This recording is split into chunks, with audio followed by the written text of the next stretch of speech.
Panalong-panalo si Kim Chiu sa ginawang This or That Sportswear Edition ng Kapamilya Channel kung saan pinagpilian ng netizen kung sino kina Kim at Nadine Lustre ang mas nagustuhan nila pagdating sa kanilang sportswear look.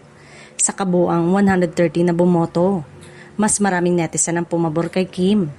Marami sa mga sumagot ang nagsabing mas neat at fresh tignan ang Chinita Princess. May ilan ding pumuri sa kanyang natural na charm at good vibes na aura. Ayon sa iba, bagay na bagay kay Kim ang kulay at estilo ng kanyang outfit at nakakaengganyo raw ang pag-eehersisyo. Ilan sa mga komento ng netizen ay nagsabing Kim's natural charm and fresh vibe are truly captivating. At Kim, especially the color, nakaka-good vibes ang energy to exercise. May mga nagsabi rin na ang kanyang simpleng forma ay mas akma sa mainit na klima ng Pilipinas. Bagamat marami ang pumabor kay Kim, hindi nawala ng mga tagahanga si Nadine Lustre. May ilang netizen ang nagsabing pareho silang maganda at may kanya-kanyang estilo na dapat hangaan.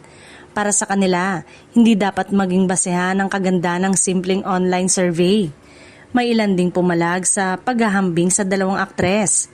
Ayon sa kanila, hindi na kailangang pagbanggain sina Kim at Nadine dahil pareho silang may natatanging personalidad at parehong matagumpay sa kanilang karera. No need to compare, both are pretty with their own unique personality, komento ng isang netizen.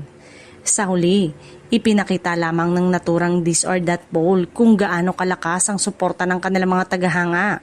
Ano man ang naging resulta, nananatiling dalawa sa pinakahinahangaang artista ng kanilang henerasyon sina Kim Chiu at Nadine Lustre na patuloy na nagbibigay inspirasyon sa kanilang mga taga-suporta.